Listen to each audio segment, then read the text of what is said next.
श्री शिवाय नमस्तुभ्यम दोस्तों। आप सभी लोग जानते हैं कि होली का पावन और पवित्र त्यौहार बहुत जल्द आने वाला है। और दोस्तों आज की इस वीडियो में हम आपको होली के कुछ ऐसे विशेष उपाय बताने वाले हैं जिन उपायों को करके इस होली पर आपके जीवन में, आपकी ज़िंदगी में रंग भर जाएंगे। मतलब कि आपके जीवन में बहुत सारी खुशियाँ आ जाएंगी। तो इन उपायों को आप होली के दिन भी कर सकते हैं या होली के आसपास वाले जो दिन रहेंगे, एक दो दिन पहले या एक दो दिन बाद, उन दिनों पर भी आप यह उपाय कर सकते हैं। बहुत ही यहाँ पर विशेष फल की आपको प्राप्ति होगी। तो दोस्तों सबसे पहले उपाय की अगर हम लोग बात करें तो दोस्तों होली के दिन आपको भगवान शिव जी पर एक लोटा जल चढ़ाकर ज़रूर आना है। और दोस्तों वहीं पर अगर बात करें तो एक लोटे जल के अंदर आप चाहें तो थोड़ा सा पीला चंदन डालकर अगर शिव जी पर समर्पित करते हैं तो भगवान शिव आपको आशीर्वाद देंगे और आपके जीवन में वो रंग भर देंगे खुशियों के। तो ज़रूर करके देखिएगा। उसके बाद में दोस्तों जो अगला उपाय है ये उन लोगों के लिए है जो कि मतलब बहुत ज़्यादा बीमार रहते हैं, जिनके शरीर में हमेशा कुछ ना कुछ दुख और समस्याएं चलती ही रहती हैं। तो उनके लिए यह उपाय है, उन्हें होली के दिन या होली के एक दो दिन आसपास या पीछे कभी भी जो है रात्रि में 9:15 पर आपको यह उपाय करना है। पर 9:15 पर ही करना है। आप होली के दिन करें या होली के एक दिन पहले या बाद में करें, ठीक है। पर रात्रि को 9:15 का ही है उपाय है। इस उपाय में आपको करना क्या है कि इस उपाय में आपको एक लोटा लेना है, उसके अंदर आपको शुद्ध जल भरना है। शुद्ध जल भरने के बाद दोस्तों आपको उसके अंदर डालना है आंवला, क्योंकि आपको उस जल को आंवले का जल बनाना है। आंवला कैसे डालोगे? एक आंवला तोड़ लो, बढ़िया बढ़िया ताज़ा वाला आंवला, उसे काट काट कर उस जल के अंदर डाल लो, आंवले का जल बन गया। आंवला ना मिले तो आंवले के पेड़ की जो पत्तियां होती हैं छोटी छोटी, उन पत्तियों को तोड़कर उस जल के अंदर डाल लो। अगर वो भी ना मिले तो दोस्तों आप चाहें तो बाजार में जो एक मतलब सूखा हुआ आंवला आता है ना, जो कि आप खाने वाला होता है, वो आंवला भी लेकर डाल सकते हैं ना। मतलब आंवले का कुछ भाग आपको उस जल के अंदर डालना है जिससे कि वो आंवले का जल बन जाए, ठीक है। इस उपाय को करने का सबसे अच्छी मतलब बात यह है कि इस उपाय को आप अपने घर में भी कर सकते हैं और मंदिर में जाकर भी कर सकते हैं, आपको वही फल मिलेगा, ठीक है। तो आप चाहें तो घर में भी कर सकते हैं, अपने घर की जो शिवलिंग होगी उसके ऊपर शिवलिंग है तो ही आप इस उपाय कर सकते हैं, और चाहे तो मंदिर में जाकर भी कर सकते हैं। तो इस आंवले के जल को लेकर आपको जाना है शिव जी के मंदिर में या अपने घर में जहाँ पर शिव जी बैठे हुए हैं वहाँ पर, ठीक है। और शिव जी की शिवलिंग के ऊपर उस व्यक्ति के नाम का स्मरण करते हुए आपको यह जल को, इस आंवले के जल को चढ़ा देना है, ठीक है। चढ़ाने के बाद दोस्तों भगवान से प्रार्थना करना है और एक गोल बाती का घी का दीपक भी अपने साथ लेकर जाइएगा। इस जल को, आंवले के जल को चढ़ाने के बाद एक गोल बाती का घी का दीपक वहाँ पर जला दीजिए। रात्रि को 9:15 पर आप जल चढ़ाना शुरू कर देना और जब तक भी फिर आपका जो है ये उपाय चले कोई दिक्कत नहीं, पर 9:15 पर आपको इस उपाय को शुरू कर देना है, ठीक है। और दीपक जलाकर भगवान से प्रार्थना कर आप अपने घर वापस जाइए। जिसके लिए उपाय कर रहे हैं उसका नाम का स्मरण जरूर कीजिएगा, उसके लिए प्रार्थना जरूर कीजिएगा। निश्चित ही उस व्यक्ति की जो भी बीमारी होगी वो बहुत जल्दी ठीक होगी और वो बार बार बीमार कभी भी नहीं पड़ेगा। चलिए दोस्तों अब हम बात करते हैं अगले उपाय के बारे में। दोस्तों अगर आप चाहें तो इस दिन आप लोग शाम के समय 3 जगहों पर दीपक लगाकर आ सकते हैं। इन 3 जगहों पर दीपक लगाने से निश्चित ही आपके जीवन में बहुत सारी खुशियां आएंगी। और ये जो तीनों दीपक आप लोग लगाएंगे ये गोल बाती के लगाएंगे, ठीक है। और आटे के ये दीपक आपको तैयार करने हैं। उनमें डालना है शुद्ध देसी गाय का घी, है ना। शुद्ध देसी गाय का मतलब जो दूध होता है उस दूध से जो घी बनता है वो वाला घी, है ना। तो ये 3 दीपक आप तैयार कर लो। 3 दीपकों को 3 जगहों पर आपको जाकर लगाना है। वो कौन कौन सी जगह है? सबसे पहला जो मतलब जगह है वो है बेलपत्री का वृक्ष, ठीक है। कौन सा है? बेलपत्री का वृक्ष। तो बेलपत्री के वृक्ष के नीचे जाकर सबसे पहला यह दीपक आपको लगा देना है, ठीक है। गोल बाती का और शुद्ध देसी गाय के घी का, है ना। यह दीपक तैयार करके पहला दीपक आप बेलपत्री के वृक्ष के नीचे लगाइए और भगवान से अपनी मनोकामना बोलिए। और जब यह दीपक लगा रहे हो तो उस समय श्री शिवाय नमस्तुभ्यम का जाप जरूर करिए, ठीक है।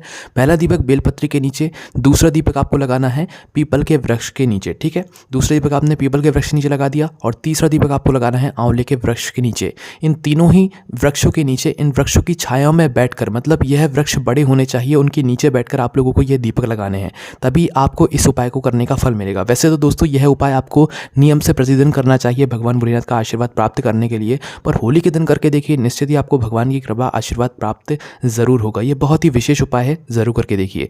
चलिए दोस्तों अब हम बात करते हैं अगले विशेष उपाय के बारे में जो कि आपको होली के दिन जरूर करना चाहिए। तो दोस्तों होली के दिन अगर आप लोग 108 चावल के दाने अपने घर से गिनते हैं और गिनकर लेकर शिव जी के मंदिर जाते हैं, पर ध्यान दीजिए कि 108 चावल के दानों में से एक भी दाना टूटा हुआ नहीं होना चाहिए। शिव जी को जो भी चीज़ समर्पित होती है वो पूर्ण चीज़ समर्पित होती है, ठीक है, वरना उपाय काम नहीं करेगा। तो 108 चावल के दाने गिनकर अपने पास रख लो। पास रखने के बाद आपको करना क्या है कि इन 108 चावल के दानों को प्रातःकाल सुबह सुबह होली के दिन आपको क्या करना है, एक एक करके भगवान शिव जी की शिवलिंग के ऊपर चढ़ाते जाना है। क्या बोलकर? श्री शिवाय नमस्तुभ्यम बोलकर। पहले अपनी पूजा अर्चना कर लो, जल चढ़ा दो, उसके बाद आप इस उपाय को करो, ठीक है। एक आपने चावल का दाना समर्पित किया, श्री शिवाय नमस्तुभ्यम बोल दिया, ठीक है। इस प्रकार से आपको जो है 108 चावल के दाने एक एक करके श्री शिवाय नमस्तुभ्यम बोलकर समर्पित करते जाना है। और भगवान से आप चाहें तो अपनी मनोकामना भी बोल सकते हैं। ये भी बहुत ही विशेष उपाय है, इसको आप ज़रूर करके देख सकते हैं। उसके बाद में दोस्तों होली के दिन आप एक ऐसा विशेष उपाय कर सकते हैं जिस उपाय को करने से आपकी कितनी ही बड़ी मनोकामना क्यों ना हो वह पूर्ण ज़रूर हो जाएगी, अगर उपाय को पूरे मन और पूरे विश्वास श्रद्धा से किया होगा तो करना क्या है आपको, इस उपाय में बस आपको लेना है एक शमी पत्र। एक शमी पत्र के साथ में आपको अपनी एक पूजन की थाली तैयार करनी है जिससे आप भगवान शिव जी का श्रृंगार करेंगे। साथ ही में एक लोटा जल भी आपको रखना है। ठीक है, होली के दिन प्रातःकाल सुबह सुबह शिव जी के मंदिर पहुंचना है। शिव जी के ऊपर आपको एक लोटा जल चढ़ाना है। शिव जी की पूरी पूजन अर्चना करना है। पूजन अर्चना कैसे करोगे, शिव जी पर मतलब बेलपत्र चढ़ाओगे, फूल चढ़ाओगे, अबीर गुलाल जो आप लेकर गए हो वो सब कुछ चढ़ाओगे और शिव जी का श्रृंगार कर दोगे। शिव जी का श्रृंगार करने के बाद दोस्तों आपको करना क्या है कि जो आप एक शमी पत्र लेकर गए हैं, इस शमी पत्र से अब आपको उपाय करना है। शिव जी के पास बैठ जाइए। शिव जी के पास बैठने के बाद दोस्तों सबसे पहले आपको इस शमी पत्र को एक जगह पर स्पर्श करके एक जगह पर चढ़ा देना है। कैसे करना है वो आप ध्यान से सुनिए। एक शमी पत्र अपने सीधे हाथ की हथेली में लो। सीधे हाथ की हथेली में लेने के बाद उस शमी पत्र को आपको भगवान शिव जी की शिवलिंग पर जो जलाधारी होती है, जलाधारी के बिल्कुल बीचों बीच का जो हिस्सा होता है वहाँ पर आपको छुआना है। ठीक है, मतलब स्पर्श कराना है। और स्पर्श जो है 5 से 10 सेकेंड के लिए आपको वहाँ पर छुआ कर रखना है। शिवलिंग के सामने जो जलाधारी होती है ना वहाँ पर स्पर्श कराया 5 से 10 सेकंड तक श्री शिवाय नमस्तुभ्यम का जाप करना है। उसके बाद इसी शमी पत्र को उठाना है और अपनी मनोकामना को करते हुए भगवान शिव जी के नाम का स्मरण करते हुए आपको इस शमी पत्र को जो है भगवान शिव जी की शिवलिंग के ऊपर आपको समर्पित कर देना है। ठीक है, अपनी मनोकामना को करते हुए।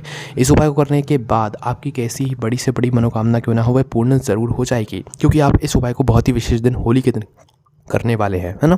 चलिए दोस्तों, अब हम बात करते हैं अगले उपाय के बारे में। यह उपाय उन लोगों को करना है जिनके घर में बहुत दरिद्रता है, बहुत ज़्यादा लड़ाइयाँ होती हैं, बहुत ज़्यादा झगड़ा होता है, प्रेम तो बचा ही नहीं है, बहुत सारी दुख और समस्याएं, धन धान्य की बहुत कमी है, तो भाई उनको यह उपाय शुरू करना चाहिए। इस उपाय में आपको करना क्या है, इस उपाय में आपको होली के दिन ही मतलब 2 बेलपत्र और जो है आपको कितने 7 शमी पत्र लेने हैं। ठीक है, तो 2 बेलपत्र और 7 शमी पत्र अपने साथ तैयार कर लो और साथ ही में शिव जी की पूजन अर्चना के लिए एक लोटा जल भर लो और जो भी आप चढ़ाना चाहो बेलपत्र फूल वगैरह वो आप तैयार करके रख लो। ठीक है, और पहुंच जाओ शिव जी के मंदिर में प्रातःकाल सुबह सुबह। शिव जी के मंदिर में पहुंचने के बाद सबसे पहले आपको शिव जी का पूजन अर्चना कर लेना है अपनी तरफ से। जो आप कर रहे हैं उपाय आपको बाद में करना है। ठीक है, जल चढ़ा दो, बेलपत्र फूल जो लेकर गए हो वो चढ़ा दो। चढ़ाने के बाद आप फिर शिव जी के पास में बैठ जाइएगा। ठीक है, शिव जी के पास में बैठने के बाद अब आपको इस उपाय को करना है, शुरू करना है। सबसे पहले अपनी वह 2 बेलपत्र निकाल लीजिए जो कि आप अपने साथ उपाय को करने के लिए लाए हैं। इस 2 बेलपत्र को आपको 2 स्थानों पर चढ़ाना है। वह स्थान कौन से हैं वे ध्यान से सुनिए। सबसे पहली वाली जो बेलपत्र है उसे अपने सीधे हाथ की हथेली में रखिए और इस बेलपत्र को आपको भगवान शिव जी की शिवलिंग के सामने जो जलाधारी की जगह रहती है, जलाधारी के बिल्कुल बीचों बीच समर्पित कर देना है भगवान शिव जी के नाम का स्मरण करते हुए। ठीक है, जैसे शिवलिंग पर बेलपत्र समर्पित होती है वैसे ही आपको जलाधारी पर बेलपत्र समर्पित कर देना है। पहली वाली शिवलिंग के सामने वाली जो जगह होती है मतलब जलाधारी की वहाँ पर। दूसरी बेलपत्र को निकाल लीजिए अपने सीधे हाथ की हथेली में रखकर। इस बेलपत्र को आपको इस बेलपत्र मतलब जो पहली बेलपत्र है इस बेलपत्र के विपरीत दिशा में, मतलब अभी आपने बेलपत्र शिवलिंग के सामने समर्पित करी है, अभी आपको ये दूसरी बेलपत्र शिवलिंग के पीछे जो हल्का सा जलाधारी का हिस्सा रहता है ना वहाँ पर समर्पित करना है। ठीक है, वहाँ पर दूसरी बेलपत्र समर्पित कर दी। अब आपके पास 7 शमी पत्र बचे हुए होंगे, तो इन 7 शमी पत्र को आपको क्या करना है, एक एक करके भगवान शिव जी की शिवलिंग के ऊपर श्री शिवाय नमस्तुभ्यम बोलकर जो है समर्पित करते जाना है। आखिरी वाला जो शमी पत्र होगा उस समय आपको भगवान से अपनी मनोकामना भी बोल देना है। आपकी मनोकामना वो बहुत जल्द ही पूर्ण हो जाएगी। ठीक है, ये बहुत ही विशेष उपाय है, आप ज़रूर करके देख सकते हैं। उसके बाद में दोस्तों चलिए अब हम बात करते हैं अगले उपाय के बारे में। दोस्तों अगले उपाय में आपको करना क्या है कि शिव जी के लिए जो है आपको क्या करना है, शिव जी के मंदिर में जाकर अगर हो सके तो होली के दिन आप भगवान शिव जी के मंदिर का पोंछा लगाइए। निर्माल्य निकाल लीजिए, निर्माल्य को हटा दीजिए, साफ़ सफाई कीजिए, एक पोंछा लगा दीजिए, भगवान शिव जी को बिल्कुल चमका दीजिए और चमकाने के बाद मतलब भगवान शिव जी को बिल्कुल सजा दीजिए। सजाने के बाद भगवान शिव जी को हल्का सा एक गुलाल भी ज़रूर लगाइएगा। तो दोस्तों इस काम को करने से, इस उपाय को करने से भगवान शिव आपसे बहुत प्रसन्न होंगे और वो आपकी ज़िंदगी में भी रंग ज़रूर भर देंगे। उसके बाद में दोस्तों अब हम बात करते हैं एक बेलपत्र के उपाय के बारे में कि अगर आप लोगों को ये समस्या है और इन समस्याओं के लिए अगर आप लोग इस प्रकार से शिव जी पर बेलपत्र समर्पित करेंगे होली के दिन तो भगवान शिव की कृपा आप पर होगी और वो आपकी सारी दुख समस्याओं को दूर करेंगे। सबसे पहले अगर आपको कोई बहुत ज़्यादा चिंता है, आपके घर परिवार में बहुत ज़्यादा टेंशन चिंता चल रही है, तो उस स्थान पर बस आपको एक बेलपत्री लेनी है और उस बेलपत्री को जो है कहाँ पर, डंडी पर पकड़कर समर्पित भगवान शिव जी की शिवलिंग के ऊपर कर देना है। मतलब जो बेलपत्र की सादा डंडी होती है ना नीचे की साइड, उस डंडी को पकड़कर शिव जी की शिवलिंग के ऊपर समर्पित कर देना है। इससे आपके घर की चिंता या आपकी जो चिंता टेंशन होगी वो दूर हो जाएगी। उसके बाद में दोस्तों दूसरी जो जगह है, मतलब दूसरा जो मतलब आपके जीवन में मतलब तकलीफ़ चल रही होंगी, वो आपके घर परिवार में अगर तकलीफ़ चल रही हैं, तो उस स्थान पर आपको जो है बेलपत्री के मध्य भाग को पकड़कर, मतलब बेलपत्री की बीच वाली बड़ी पत्ती और जो नीचे जो पत्ती होती है उनके बीच में एक हल्का सा डंडी का स्थान होता है, तो उस स्थान पर अगर आप लोग बेलपत्री को शिव जी के शिवलिंग के ऊपर पकड़कर समर्पित कर देते हैं, तो इससे आपके घर परिवार में जो भी तकलीफ़ आ रही होती है वो दूर हो जाती है। उसके बाद में दोस्तों, अगर आप लोगों के घर में जो बच्चे रहते हैं, संतान रहती हैं, उनको बहुत ज़्यादा मतलब रोग बीमारी आती रहती है, तो उस स्थान पर अगर आप लोग जो है शिव जी की जो मतलब बेलपत्री होती है, उस बेलपत्री की जो दोनों पत्तियां रहती है साइड की, उन दोनों को स्पर्श करके अगर आप लोग शिवलिंग पर चढ़ा देते हैं, तो आपकी यह संतान की जो बीमारी रहती है, रोग बीमारी आती रहती है, इसकी भी जो समस्या है वो दूर हो जाती है। ठीक है। उसके बाद में दोस्तों, अगर आप लोग के घर में धन वैभव ऐश्वर्य की कमी है, तो उस स्थान पर आप लोग एक बेलपत्री की बीच वाली बड़ी पत्ती को पकड़कर समर्पित कर दीजिए। ठीक है। आपके घर में पैसों की, धन की जो समस्या होगी वो दूर हो जाएगी। उसके बाद दोस्तों, अगर आप लोग एक बेलपत्री को पानी में डालकर उसे गीला कर समर्पित करते हैं, तो इससे आपके घर में जो रोग और समस्याएं आ रही होती हैं, आने वाली होती हैं, वो दूर हो जाती हैं। उसके बाद में दोस्तों, अगर आप लोग एक बेलपत्र को, जो डूंट होता है ना बेलपत्र का, एक कई सारी बेलपत्र के डंडी के नीचे एक डूंट मोटा सा जो है हिस्सा रहता है, अगर आप लोग उस मोटे हिस्से के साथ बेलपत्री को समर्पित करते हैं, तो इससे आपके घर में मतलब जो भी अदालत का केस चल रहा होता है, जो भी आपके घर में अदालत से जुड़ी हुई समस्या होती है, वो आपके पक्ष में उसका फैसला आता है और वो सब कुछ ठीक हो जाता है। ठीक है। तो ये सारे उपाय आप होली के दिन भी कर सकते हैं, होली के आसपास भी कर सकते हैं, और अगर आपको कभी समय मिल जाए तो उस समय भी कर सकते हैं। बहुत ही विशेष उपाय, होली का दिन विशेष है, इसलिए हमने आपको ये सभी उपाय बता दिए हैं। आपको कोई भी समस्या आती है उपाय को करने में, कमेंट करके पूछ सकते हैं, और यही सारे उपाय आप हमारी वेबसाइट भोलेनाथभक्ति.com पर जाकर अच्छे से आराम से बैठकर पढ़ सकते हैं। कोई भी समस्या आती कमेंट करके पूछ सकते हैं। ओम नमः शिवाय, जय भोले बाबा, श्री शिवाय, नमस्तुभ्यम।